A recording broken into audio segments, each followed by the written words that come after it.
I was born in a quiet village. My parents relocated to a big city when I was little, but my siblings and I always loved spending our summer holidays at our village. This year, the whole family had planned a get-together. My father has 3 brothers and 1 sister. They were settled in various parts of the country, and everyone arrived for the get-together with their families. It was exciting. We kids had planned so many surprises and events. All were looking forward to it. My dad's older brother was my favorite uncle. He is an awesome guy, and loved by all the kids. He has a great sense of humor, a pleasing attitude, and always liked to learn something new from us kids. Currently, his interest was in playing cards, and learning various card games. All the brothers, sister, and their families had arrived 2 days before the main event. All were having an awesome time, catching up with each other, and sharing experiences. We kids started forming a bond and were busy with a number of exciting things to do. It was the second day after everyone arrived. The day started with the sun shining brightly. But after a while, the skies got cloudy, and a slight drizzle had started. We had a card game session yesterday, and my uncle, as usual, wanted to learn to play, since he was new to these games. As it was late, I promised to teach him the next morning. The skies were getting darker, and the atmosphere had quite an eerie feeling about it. I started looking out for my uncle, as I had promised I would teach him the card game. I looked into my uncle's room, but he wasn't there, so I decided to check if he was in the drawing room. As I walked through the corridor, I saw my uncle go into my grandparents' room, the 3rd room of the house. I called out to him, but he didn't seem to hear, so I quickly walked towards the room and went inside. To my surprise, there wasn't anyone there. This was surprising, as I clearly saw him go into the room. My grandparents' room has a staircase that leads to a huge hall upstairs. This room was used for special occasions, when they had a number of people visiting them. I didn't know what to make of it.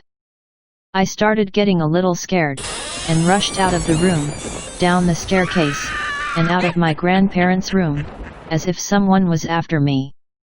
It felt very weird. My grandmother saw me come out, and asked me if I was looking for someone or something.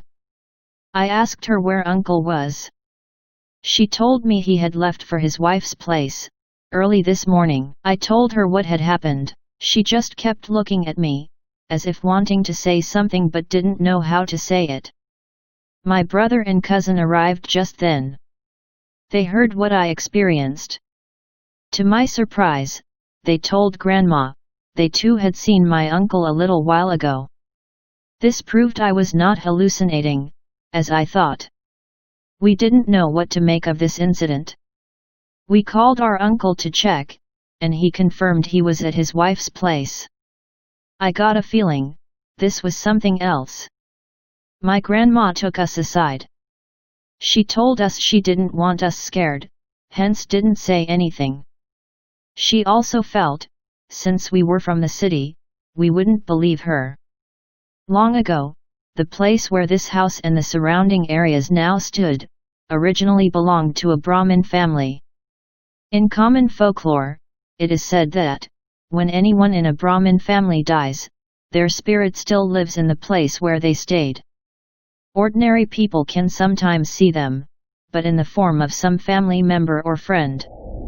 They are good spirits and are called Brahmarakshas. They normally do not cause any harm, but show their presence sometimes, on certain days. The households, where such spirits are seen, normally perform certain religious rituals, to appease the Brahmarakshas, and get their blessings. We were stunned. Did we just see a Brahmarakshas? I started doing some research, as I was curious to know more about them. I found out that, in some parts of the country, they are considered good spirits, whereas in other parts of the country, they are evil. This was scary. The get-together went off well, and we all returned to our normal lives. Back home, I kept recollecting what had happened. I even shared the experience with my family. My dad confirmed what my grandmother had told us, but said he had never seen one, ever. One thing I am sure of, even if I visit my village again, I don't think I will ever have the courage to go into my grandparents' room, or the room above, ever.